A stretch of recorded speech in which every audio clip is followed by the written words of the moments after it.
Prvo mirno i skoro nezanimljivo i drugo izuzetno burno. Pođimo redom. Prvu šansu imali su gosti. Idealno proigravanje Sime Krunića Mašić nije iskoristio. Bilo je to u 9. minutu.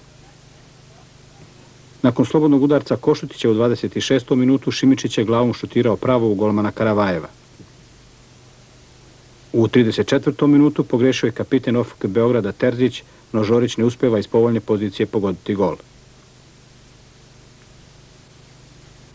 Ovo je neuspešan pokušaj Nikoličića u 39. minutu da iznenadi golmana Brzakovića.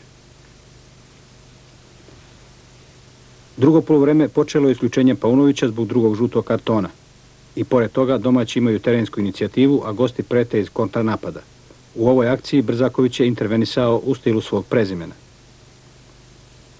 U 53. minutu najpre Nikoličić, a potom i Ćurčić ne uspevaju iz blizine savladati čuvara mreže domaćih. Najbolji strelac Beograda Mašić ni u 61. minutu nije nadmudrio golmana Brzakovića. U sljedećem napadu na drugoj strani Aleksić je odlično šutirao, no pogodio je stativu. Obratite sada pažnju. U ovoj akciji pomoći sudija Blagović signalizira ofsajd poziciju Ćurčića i Mašića, ali glavni Sava Avramović procenjuje da će mladi Petković sam završiti započetu akciju. Pušta da se igra nastavi i gosti su poveli u 67. minutu. Kao i obično, na našim terenima usledili su protesti koji nisu ništa promenili. 8 minuta kasnije školski izveden kontranapad Beograda, centar šut Ćurčića dočekao je Mašić, no lopta uz malu pomoć Brzakovića pogađa stativu.